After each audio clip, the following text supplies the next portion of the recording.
नमो अरिहन्ताणम् नमो सिद्धाणम् नमो आयरीयाणम् नमो वज्झायाणम् नमो लोये सौवसावूणम् मोक्षमार्गस्य नेतारम् भेत्तारम् कर्म भूभृताम् ज्ञातारम् विश्वतत्त्वानाम् वंदे तत्गुणलब्धये। 1008 श्री मूलनायक आदिनाथ भगवान की जय। द्वासांग जिनवाणी माता की जय।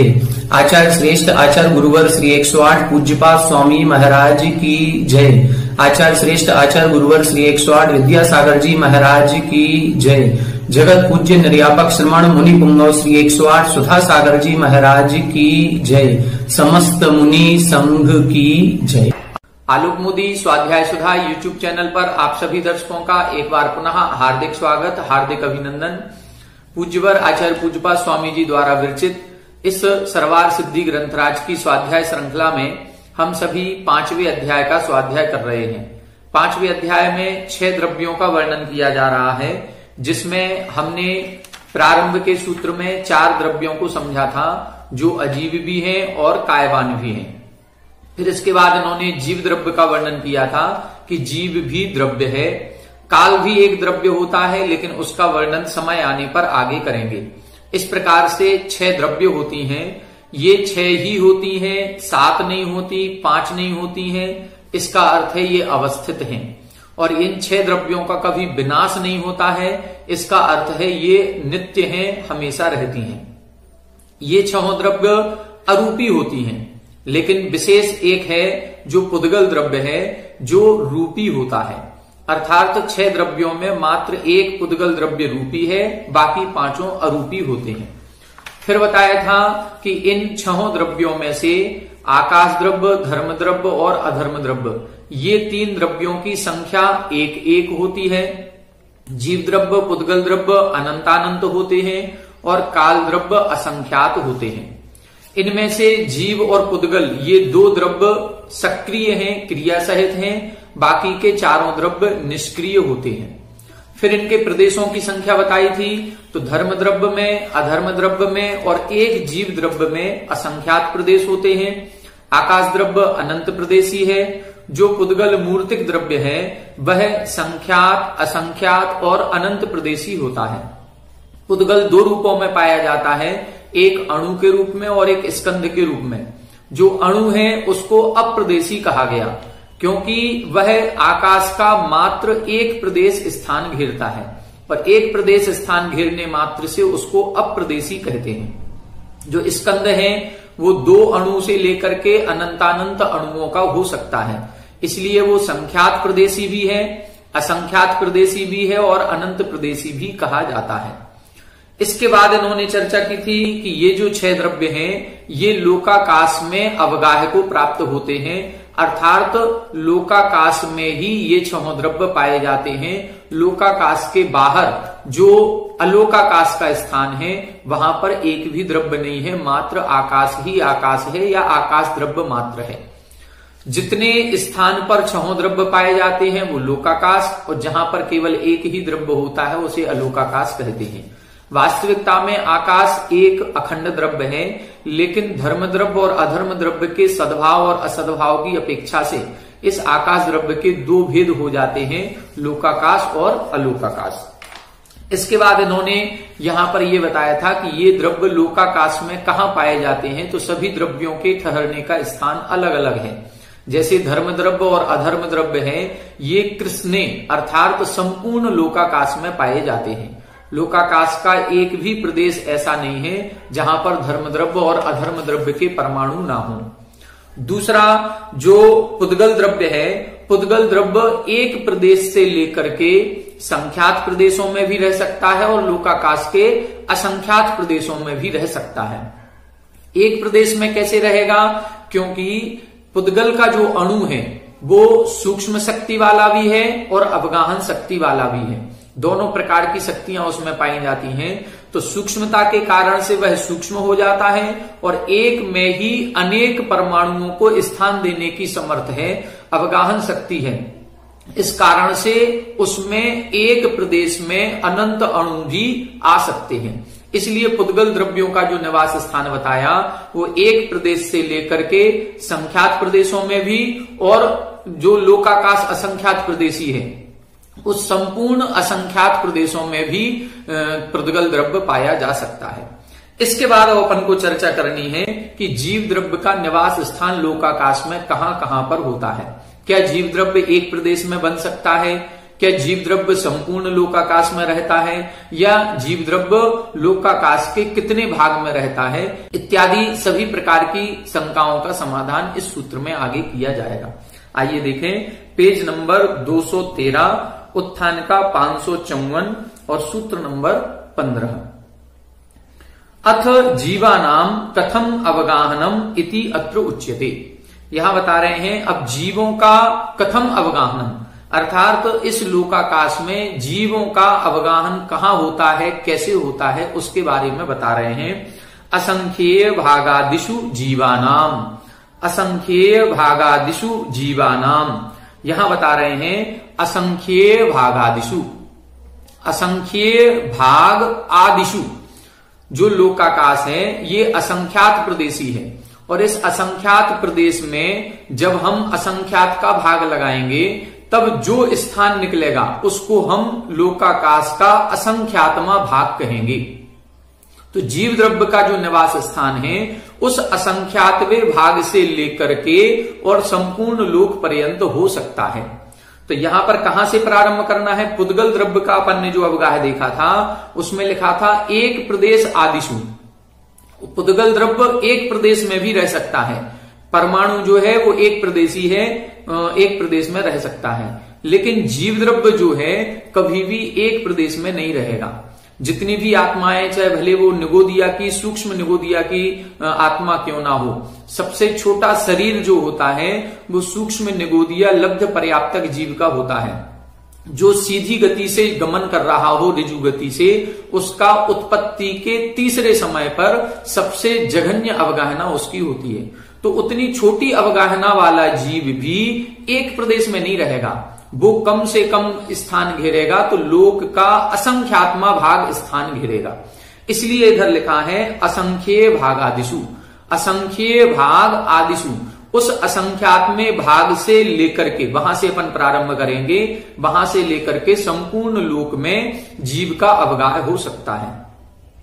जब अपन पहला अध्याय पढ़ेंगे और पहले अध्याय में 8वां सूत्र पढ़ेंगे तो 8वें सूत्र में सत, संख्या, क्षेत्र, स्पर्शन आदि की चर्चा है। उसमें जब क्षेत्र की चर्चा अपन करेंगे तब उधर इस जीव द्रव्य के अवगाह के संबंध में 3 प्रकार का क्षेत्र बताया है। सबसे पहला बताया है असंख्यात में भाग में, दूसरा बताया है असंख्यात बहुभाग में, और तीसरा बताया है संपूर्ण लोक में। तो जीवों का अवगाह 3 प्रकार से लगेगा। तो यहां जो आदिशु शब्द लिखा है उस आदिशु शब्द में अपन को ये तीनों लगाने हैं, या तो असंख्यात में भाग में रहेगा, या असंख्यात बहुभाग में, या संपूर्ण लोक में। तो असंख्यात में भाग में तो किसी भी परिस्थिति में, चाहे वह वो हाथी के शरीर में हो, चाहे भले वो महामत्स्य की सबसे उत्कृष्ट अवगाहना के साथ हो, चाहे वो निगोदिया जीव की सूक्ष्म अवगाहना के साथ हो, यह सब लोक के असंख्यात में भाग में है। जब यह केवली समुद्घात करता है, और केवली समुद्घात में दंड, कपाट, प्रतर और लोकपूरण ये 4 अवस्थाएं होती हैं। तो जिस समय दंड अवस्था है उस समय दंडवत पूरे आत्मा के प्रदेश ऊपर लोकाग्र से लेकर के नीचे लोकांत तक बात वलियों को छोड़ करके ऊपर से नीचे तक फैल जाते हैं। ये इस समय जो दंड अवस्था है इस समय भी आत्मा लोक के असंख्यात में भाग में है। जब कपाट अवस्था में होती है तो दंडवत पूर्व में फैल चुके थे, अब कपाटवत, अर्थात यदि उत्तर दक्षिण थे तो ऊपर नीचे हो गए, अब पूर्व पश्चिम में फैल जाएंगे। फिर इसके बाद अब तीसरी जो प्रतर अवस्था होती है उसमें संपूर्ण लोक में फैल जाते हैं, केवल बात बलियों को छोड़ करके।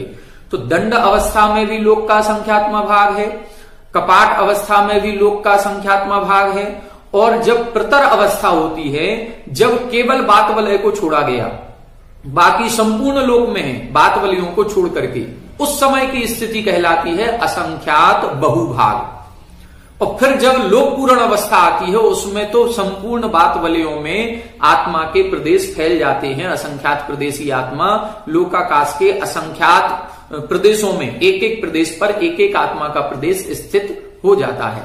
उस समय कहते हैं संपूर्ण लोक में। तो केवली समुद्घात की प्रतर और लोक पूर्ण ये दो अवस्थाओं को छोड़ दें, शेष सभी अवस्थाओं में जितनी भी प्रकार से जीव का अवगाहन देखा जाएगा वो लोक का असंख्यात्मा भाग है।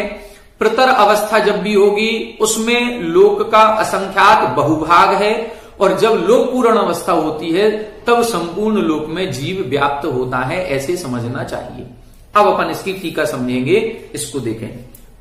उत्थानिका 555 लोकाकाशे इति अनुवर्तते। इस सूत्र में लोकाकाशे इस पद की अनुवृत्ति आती है, जो अपन ने दो सूत्र पहले पढ़ा था, लोकाकाशेव गाह, लोकाकाश में ये सारे द्रव्य पाए जाते हैं। तो लोकाकाशे इस शब्द की अनुवृत्ति वहां से आ रही है। वह धर्माधर्मियों कृष्णनी में भी आई थी, एक प्रदेशादिशु भाज्य पुद्गला नाम में भी आई थी कि लोकाकाश के संपूर्ण प्रदेशों में धर्म द्रव्य अधर्म द्रव्य पाया जाता है। लोकाकाश के एक प्रदेश आदिशु, एक प्रदेश से विभाग करने पर संख्यात और असंख्यात प्रदेशों में पुद्गल द्रव्य पाया जाता है। और अब यहां पर बताएंगे लोकाकाश में असंख्य भागादिशु, लोकाकाश के जो असंख्यात्मा भाग है वहां से प्रारंभ करेंगे तो जीव द्रव्य का अवगाह होता है। तस्य असंख्य भागी कृतस्य एको भागो असंख्य भाग इति उच्यते। असंख्यात्मा भाग किसे कहेंगे? जो लोक है उसमें असंख्यात प्रदेश हैं, उस असंख्यात प्रदेशों में असंख्यात का भाग लगाएंगे तो एक भाग निकलेगा। वह एक भाग जितना होगा उसको हम असंख्यात्मा भाग कहेंगे। क्या लिखा? तस्य असंख्य भागी कृतस्य एको भागो। उस लोकाकाश में असंख्यात का भाग लगाएं, और असंख्यात का भाग लगाने पर जो परिमाण प्राप्त होगा वह एक भाग, उसको हम असंख्य भाग इति उच्यते, उसको असंख्यात भाग कहते हैं। सा आदिर एशाम ते असंख्य भागादयः। सा आदिर एशाम, वह प्रारंभ में है जिसके, उसको हम असंख्य भागादयः कहेंगे। जैसा सूत्र में लिखा है असंख्य भागादिशु, ठीक है। तेषु जीवानाम अवगाहो वेदितव्या। उन असंख्यात भाग में जो प्रदेश आएंगे उन प्रदेशों में जीवानाम, जीवों का अवगाह जानना चाहिए। तद्यथा, अब इसको विस्तार कर रहे हैं। एकस्मिन असंख्य भागे एको जीवः अवतिष्ठते। एक असंख्यात में भाग में एक जीव रहेगा। संपूर्ण जीवों की बात नहीं कर रहे हैं कि अनंतानंत जीव लोकाकाश के असंख्यात में भाग में रहते हैं, नहीं। हर एक आत्मा जहां पर भी रहेगी, जितना भी स्थान घेरेगी, वो लोक का असंख्यात्मा भाग कहलाएगा। एवं द्वि त्रि चतुरादिषु अपि असंख्ये भागेषु आ सर्वलोकात् अवगाहः प्रत्येतव्यः। एवं इस प्रकार से द्वि त्रि चतुरादिषु अपि, दो भागों में, तीन भागों में, चार भागों में और असंख्यात भागों में, और यहां से लेकर के आसर्वलोकात और संपूर्ण लोक में अवगाह प्रत्येतव्य, अवगाह जानना चाहिए। मतलब कम से कम एक भाग में रहेगी, और ज्यादा रहे तो दो भागों में भी रह सकती है, तीन भागों में भी रह सकती है, चार भागों में भी, बहुभाग में भी, और फिर संपूर्ण लोक में भी रह सकती है, ऐसे लगाना है। नाना जीवानाम तु सर्वलोक एव, और अनेक जीवों की अपेक्षा लगाएंगे। ये तो अपन ने एक जीव की अपेक्षा लगाया कि एक जीव लोकाकाश में कहां रहेगा? लोकाकाश के असंख्यात में भाग में रहेगा, अथवा लोकाकाश के असंख्यात बहुभाग में रहेगा, अथवा संपूर्ण लोक में रहेगा। ये एक जीव की अपेक्षा। नाना जीवों की अपेक्षा लगाएं, अन्य अनेक जीवों की अपेक्षा लगाएं तो सर्वलोक एव, समस्त लोक ही जीव राशि से भरा पड़ा है, खचाखच भरा हुआ है। एक भी तीन लोक में ऐसा स्थान नहीं है जहां पर जीव राशि ना हो। तो सर्वलोक पूरा जीव राशि से संपन्न है, भरा हुआ है। यदि एकस्मिन असंख्य भागे एको जीवो अवतिष्ठते कथम द्रव्य प्रमाणेन अनंतानंतो जीवराशि स शरीरो अवतिष्ठते लोकाकाशे। अब यहां प्रश्न कर रहे हैं, यदि एकस्मिन असंख्य भागे एको, असंख्यात में असंख्यात का भाग लगाया तो एक भाग आया, और एक भाग में एक जीव हो गया, और ऐसे करके हम एक एक भाग में एक एक जीव को स्थित करेंगे तो असंख्यात भागों में असंख्यात जीव स्थित हो पाएंगे। तब इधर लिख रहे हैं यदि एकस्मिन असंख्य भागो एको जीवो अवतिष्ठति, यदि लोक के एक असंख्यात में भाग में एक जीव रहता है तो कथम द्रव्य प्रमाणेन अनंतानंतो जीव राशि, और फिर द्रव्य प्रमाण से कहा जाता है कि अनंतानंत जीव राशि है। तो ये अनंतानंत जीव राशि लोकाकाश के असंख्यात प्रदेशों में कैसे आ जाएगी? वो भी सशरीरा, शरीर सहित आ रही है। यदि अमूर्तिक होती तो बात अलग थी कि सिद्धों की राशि है, एक दूसरे में अवगाहन शक्ति है, इसलिए वहां अनंतानंत जीव स्थित हो गए। लेकिन लोकाकाश में सशरीर रहते हुए ये फिर अनंतानंत जीव कैसे, कथम लोकाकाश में पाए जाएंगे? अर्थात जब लोकाकाश असंख्यात प्रदेशी है और एक असंख्यात में भाग में एक जीव आएगा तो असंख्यात भागों में असंख्यात जीव आएंगे, अनंत कैसे हो सकते हैं? तब इधर बता रहे हैं सूक्ष्म वादर भेदात अवस्थानम प्रत्येतव्यम। ये जो जीव हैं ये जीव भी दो प्रकार के होते हैं, सूक्ष्म जीव भी होते हैं और वादर जीव भी होते हैं। वादराह तावत सप्रतिघात शरीराह, जो वादर शरीर वाले होते हैं वो प्रतिघात शरीराह, उनका शरीर एक दूसरे से रोकता है और रुकता है, बाधा को प्राप्त होता है। हम सभी का जो शरीर है ये वादर शरीर है और वादर शरीर होने से हम एक दूसरे के अंदर प्रवेश नहीं कर सकते, ये हाथ आपस में टकरा जाएगा। और दूसरा क्या लिख रहे हैं? सूक्ष्मास्तु सशरीरा अपि सूक्ष्म भावात एव एक निगोद जीव अवगाहे अपि प्रदेशे साधारण शरीरा अनंता वसंती। लेकिन सूक्ष्मास्तु शरीरा, जो सूक्ष्म शरीर वाले होते हैं वो सूक्ष्म भावात, वो सूक्ष्म भावपने को प्राप्त हो जाते हैं और इस कारण से एक निगोद जीव अवगाहे अपि प्रदेशी, एक असंख्यात में भाग में एक जीव ने उसको अपना शरीर बना लिया तो भी उसमें साधारण शरीरा अनंता वसंती, उस एक शरीर में साधारण शरीर वाले अनंत जीव वहां पर स्थित हो सकते हैं। शरीर एक है, एक जीव ने उसको अपना शरीर बनाया है, लेकिन उस एक शरीर में जो जीव हैं वो सूक्ष्म परिणाम होने के कारण से अनंतानंत साधारण शरीर एक शरीर में आ सकते हैं, अनंतानंत जीव साधारण जीव आ जाएंगे। तो सूक्ष्म होने के कारण से एक ही, जो अपन कहते हैं आलू आदि में एक सुई की नोक चुभोते हैं, तो उस एक नोक पर यदि एक साधारण शरीर आ गया तो उस एक साधारण शरीर में अनंतानंत जीव होते हैं।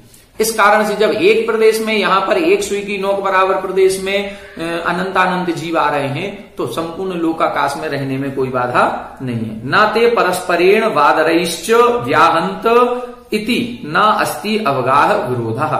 नाते परस्परेण वादरैश्च, उनका परस्पर में भी कोई व्याघात नहीं है और वादर जीवों के साथ भी व्याघात नहीं है। जो सूक्ष्म जीव हैं वो एक के अंदर एक समाहित हो जाएंगे, तो सूक्ष्म का सूक्ष्म से भी कोई बाधा नहीं है और सूक्ष्म का बादर से भी बाधा नहीं है, वो बादर के अंदर से निकल जाएंगे, आर पार हो जाएंगे, पता भी नहीं चलेगा। इस कारण से यहां पर इति ना अस्ति अवगाह विरोधा, इसलिए लोकाकाश के असंख्यात प्रदेशों में अनंतानंत जीव राशि यदि रह रही है तो इसमें कोई भी विरोध नहीं है। अब 556 देखें, अत्राह लोकाकाश तुल्य प्रदेश एक जीव इति उक्तम तस्य कथम लोकस्य असंख्य भागादिषु वृत्ति। प्रश्न कर रहे हैं कि जब लोकाकाश के बराबर ही एक जीव के प्रदेश कहे गए हैं, लोकाकाश असंख्यात प्रदेश ही है और एक आत्मा के भी असंख्यात प्रदेश होते हैं, जब दोनों के बराबर प्रदेश होते हैं तब आप ये क्यों कह रहे हैं, कैसे कह रहे हैं लोकस्य असंख्य भागादिषु वृत्ति, कि लोक के असंख्यात में भाग में जीव पाया जाता है, ऐसा आप क्यों कह रहे हैं? ननु सर्वलोक व्याप्ति एव भवितव्यम इत्यत उच्यते, फिर तो जीव का संपूर्ण लोक में ही अवगाहन होना चाहिए। जब लोक के प्रदेश भी उतने हैं और आत्मा के भी उतने हैं तो संपूर्ण लोक में कहिए, जैसे धर्मद्रव्य और धर्मद्रव्य को कहा था। यहां आप ये क्यों कह रहे हैं कि लोक के असंख्यात में भाग में रहता है? अब इसका उत्तर दे रहे हैं सूत्र 16 नंबर में, प्रदेश संहार विसर्पाभ्याम प्रदीपवत, प्रदेश संहार विसर्पाभ्याम प्रदीपवत। यहां पर उदाहरण भी दे रहे हैं और उसको समझा भी रहे हैं कि प्रदेश संहार विसर्पाभ्याम, प्रदेशों के संहार और विसर्पण के कारण से जो जीव के प्रदेश हैं इनमें संहार यानी संकोच का गुण पाया जाता है और विसर्पण यानी विस्तार का गुण पाया जाता है। इस संकोच और विस्तार गुण के कारण से यह जीव संपूर्ण लोक में भी फैल सकता है और लोक के असंख्यात में भाग में भी आ सकता है। जैसे उदाहरण दिया प्रदीपवत, दीपक के प्रकाश की तरह। जैसे दिया है, दिए को हमने जलाया और यदि हम उसको हॉल में जलाएंगे तो उसका प्रकाश पूरे हॉल में फैलेगा। उसको छोटे से कमरे में रख देंगे तो उसका प्रकाश फिर संकुचित हो जाएगा और छोटे कमरे में रहेगा। और उसी दीपक के ऊपर यदि हमने किसी बड़े बर्तन से उसको ढक दिया तो फिर उसी दीपक का वही प्रकाश उस बर्तन की परिधि के बराबर आ जाएगा। उसी को हमने गिलास से ढक दिया तो गिलास के बराबर हो जाएगा। तो दीपक का जो प्रकाश है वो संकुचित होता चला गया। उसी दीपक को अब हम गिलास को हटा देंगे और हॉल में कर देंगे तो गिलास के हटते ही उसका प्रकाश विसर्पण अर्थात विस्तार को प्राप्त होगा और संपूर्ण कमरे में फैल जाएगा। इसी प्रकार से यहां पर आत्मा के साथ होता है। देखें 557 नंबर, अमूर्त स्वभावस्य आत्मनः अनादि बंधम प्रति एकत्वात् कथंचित मूर्तताम विभ्रतः कार्मण शरीर वसात महत अणु च शरीरम अधितिष्ठतः तत्वसात प्रदेश संहरण विसर्पण स्वभावस्य तावत् प्रमाणतायाम सत्याम असंख्य भागादिषु वृत्ति उपपद्यते प्रदीपवत्। यहां बता रहे हैं अमूर्त स्वभावस्य आत्मनः, आत्मा का स्वभाव कैसा है? अमूर्त स्वभाव है, इसमें स्पर्श रस गंध वर्ण नहीं पाया जाता है। फिर भी अनादि बंधम प्रति एकत्वात्, अनादि काल से कर्म बंध से सहित होने के कारण से कथंचित मूर्तताम विभ्रता, कथंचित मूर्ति पने को प्राप्त होते हुए कार्मण शरीर वसात महत अणुच शरीरम अधितिष्ठतः, कार्मण शरीर के कारण से, कार्मण अर्थात जो कर्म हमने बांधे उन कर्मों के कारण से इसके औदारिक नाम कर्म का उदय हो या व्यक्रियक नाम कर्म का उदय होगा तो उस कारण से जितना अणु महच्च, छोटा शरीर मिले या बड़ा शरीर मिले, उस शरीर में अधितिष्ठतः, उस शरीर में रहते हुए तत्वसात, उसके कारण से प्रदेश संहर विसर्पण स्वभावस्य, उस संकोच और विस्तार गुण के कारण से तावत प्रमाणतायाम सत्याम असंख्य भागादिषु वृत्ति उपपद्यते। अब उस शरीर को जिसको प्राप्त किया है अब वह आत्मा संकुचित हो जाएगी और उस शरीर में अपने अवगाह को प्राप्त कर लेगी। इस कारण से तावत प्रमाणतायाम, उसी प्रमाण को प्राप्त करते हुए, सत्याम यानी प्राप्त करते हुए, असंख्य भागादिषु, लोकाकाश के असंख्यात में भाग में वह निवास करता है या अवगाहन प्राप्त होता है, ऐसी वृत्ति उपपद्यते उत्पन्न होती है, इसमें कोई दोष नहीं है। प्रदीपवत, जैसा कि दीपक के समान। कुल मिलाकर के जो कर्म हमने जैसे बांधे हैं उस शरीर नाम कर्म के उदय से जैसा छोटा बड़ा मध्यम मंझूला जो भी शरीर प्राप्त होता है उस शरीर के आकार में ही हमारी आत्मा समाहित हो जाती है। इसलिए यहां पर संकोच विस्तार गुण के कारण ऐसा हो जाता है। यथा निरावरण व्योम प्रदेशे अनवधृत प्रकाश परिमाणस्य प्रदीपस्य, यथा जैसे निरावरण व्योम प्रदेशे अनवधृत प्रकाश परिमाणस्य, यथा यानी जिस प्रकार से निरावरण व्योम प्रदेशे, मतलब यदि कोई आवरण नहीं है आकाश प्रदेश में, उसमें दीपक हमने रखा और उस पर कोई आवरण नहीं किया तो बिना किसी आवरण के वह जो प्रकाश होगा वो कैसा होगा? परिमाणस्य प्रदीपस्य, उसका जो प्रकाश होगा वो संपूर्ण आकाश में फैलेगा। और जब उसी प्रदीप के दीपक के शराब मणिका अपवरक आदि आवरण वसात, उसको हमने सकोरे से ढक दिया या किसी अन्य बर्तन आदि से ढक दिया या किसी कमरे अकेले में रख दिया तो इत्यादि आवरण वसात, इत्यादि आवरण होने के कारण से तत्परिमाणात, फिर वह उसका परिमाण उतना ही हो जाएगा। यदि हमने उसको किसी आवरण से ढक दिया तो जितना आवरण होगा उतना उसका परिमाण होगा, और यदि हम आवरण हटाते हैं तो फिर व्योम प्रदेश मतलब आकाश में निरावरण होते ही वो वैसा फैल जाएगा। इसी प्रकार से शरीर के साथ होता है। अत्राह धर्मादीनाम अन्योन्य प्रदेशानुप्रवेशात संकरे सती एकत्वम प्राप्नोति इति। अब यहां पर फिर प्रश्न कर रहे हैं कि धर्मादीनाम अन्योन्य प्रदेशानुप्रवेशात संकरे सती एकत्वम प्राप्नोति, कि यहां पर अब जब लोकाकाश के असंख्यात प्रदेश हैं और उन असंख्यात प्रदेश में धर्म द्रव्य के असंख्यात प्रदेश हैं, उसमें अधर्म द्रव्य भी असंख्यात प्रदेश ही है, उसी में जीव द्रव्य भी केवली समुद्घात की लोक पूर्ण अवस्था में पूरे में फैल गया। तो अब एक ही आकाश प्रदेश पर आकाश का भी प्रदेश है, धर्म द्रव्य का भी है, अधर्म द्रव्य का भी है, जीव द्रव्य का भी है, तो ये तो फिर आपस में मिल जाते होंगे, इनमें तो आपस में संकर दोष उत्पन्न हो जाता होगा। मतलब जीव द्रव्य का जो प्रदेश या परमाणु है वो धर्म द्रव्य रूप हो जाएगा, धर्म द्रव्य का अधर्म द्रव्य रूप हो गया, अधर्म द्रव्य का आकाश रूप हो गया, ये तो आपस में बदल जाते होंगे फिर।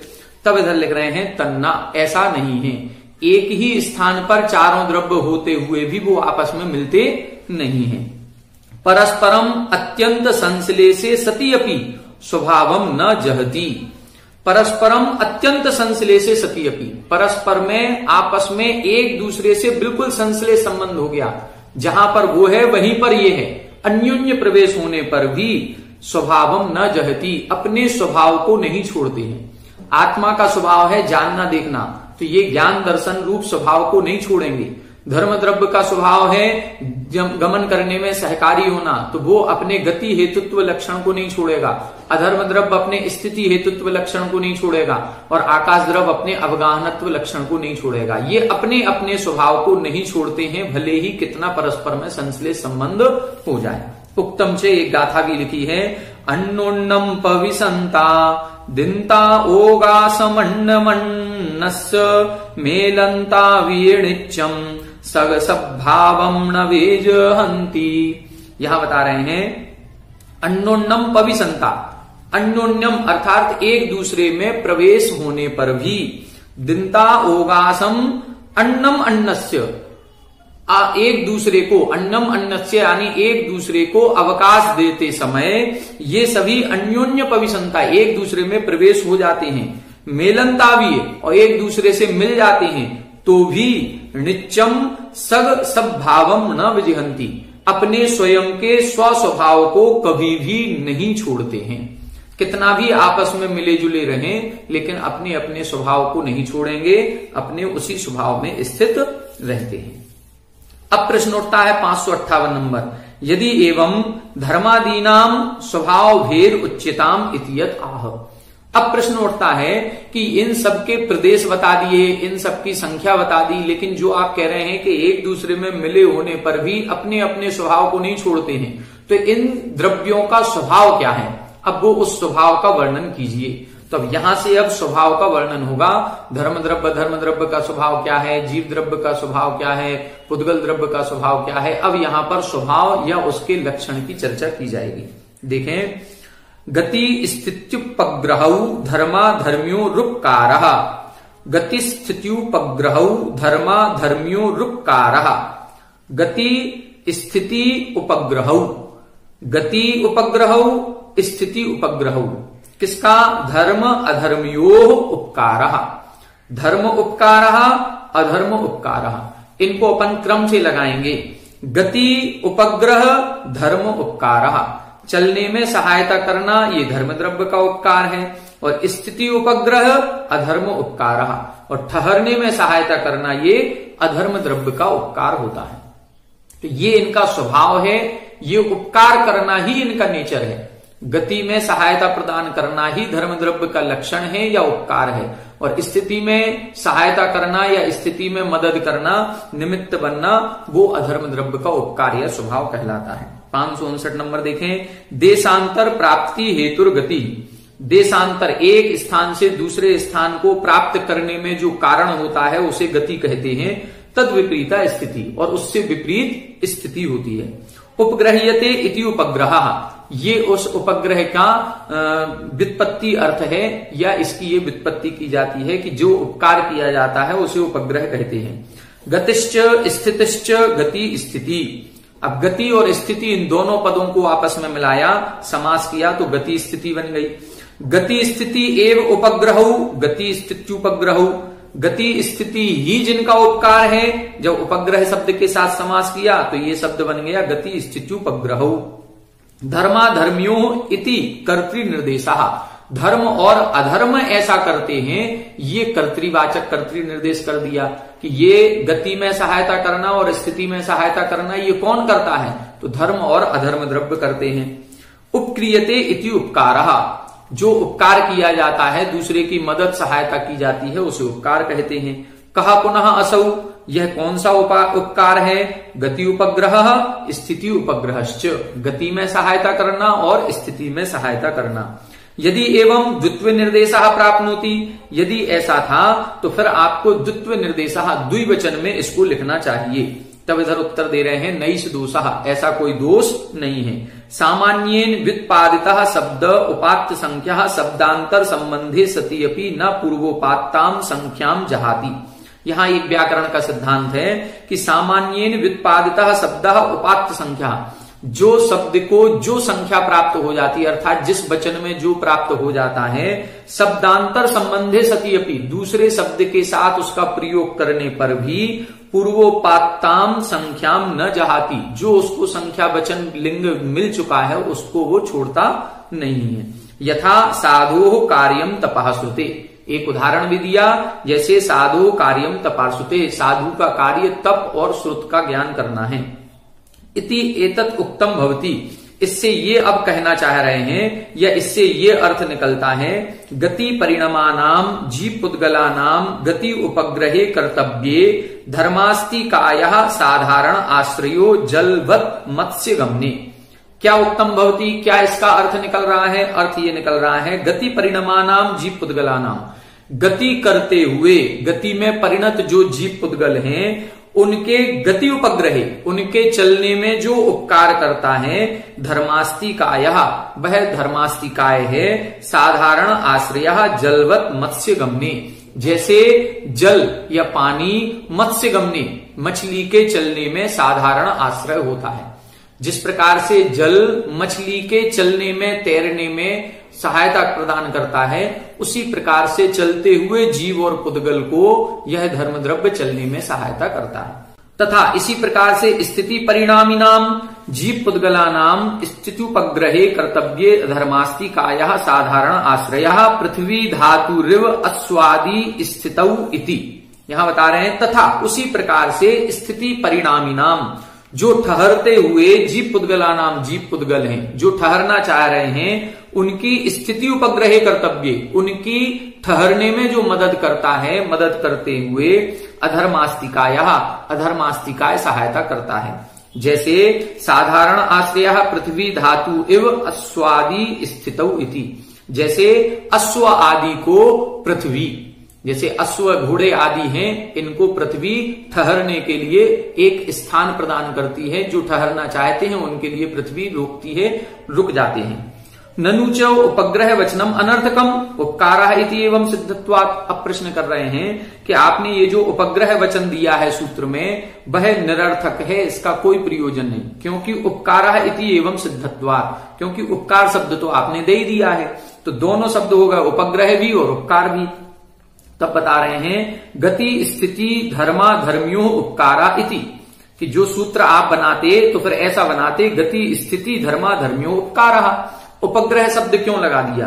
तब इधर लिख रहे हैं नैष दोषा, ऐसा कोई दोष नहीं है।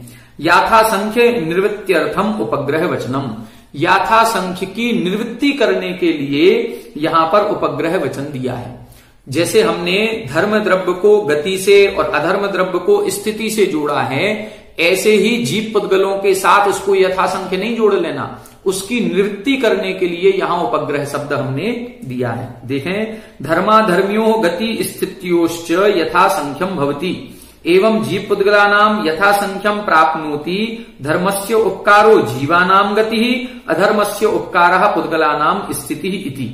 जैसे आपने धर्मा धर्म्यो गति स्थितियोश्च यथासंख्यम भवति, जैसे धर्म को गति से जोड़ दिया और अधर्म को स्थिति से जोड़ दिया, ऐसे ही यदि हम उपग्रह शब्द नहीं देते तो फिर आप क्या करते? एवं जीव पुद्गलानाम यथासंख्यम प्राप्नोति, फिर जीव पुद्गलों के साथ भी आप इसी प्रकार से संबंध बना लेते, और फिर क्या अर्थ निकलता? धर्मस्य उपकारो जीवानाम गति, धर्म द्रव्य का उपकार जीवों को गमन कराना है और अधर्म द्रव्य का उपकार पुद्गलों को ठहराना है, फिर ये अर्थ निकलता। तो ये अर्थ नहीं निकले, इसलिए हमने उपग्रह शब्द इसमें दिया है। तत् निवृत्त्यर्थम उपग्रह वचनम क्रियते, ये जीव पुद्गलों के साथ यथाक्रम से संबंध नहीं करना है, इसलिए हमने ये शब्द दिया है। दोनों को जीव पुद्गलों में लगाना है, चलते हुए जीव पुद्गलों को जो चलाए वो धर्म द्रव्य, ठहरते हुए जीव पुद्गलों को जो ठहराए वो अधर्म द्रव्य, ऐसा अर्थ लगाना है।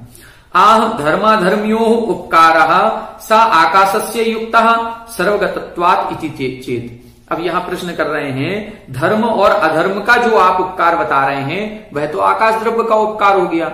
आकाश भी तो अवगाहन देता है, वही आकाश का उपकार है। सर्वगतत्वात् इति चेत, क्योंकि आकाश तो और सर्वगत है, तो फिर आपने ये क्यों माना?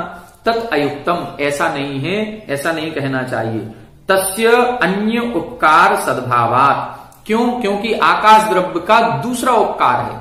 आकाश द्रव्य अवगाहन देता है, धर्म द्रव्य अधर्म द्रव्य चलने और ठहरने में सहायता करता है, इसलिए इसका उपकार उसमें नहीं लगाना चाहिए। सर्वेषाम धर्मादीनाम द्रव्याणाम अवगाहनम तत्प्रयोजनम, सभी धर्मादि द्रव्यों को अवगाहन देना ही तत्प्रयोजनम, उस आकाश द्रव्य का प्रयोजन है। आकाश द्रव्य का प्रयोजन गमन कराना और ठहराना नहीं है, उसका प्रयोजन अवगाहन देना है।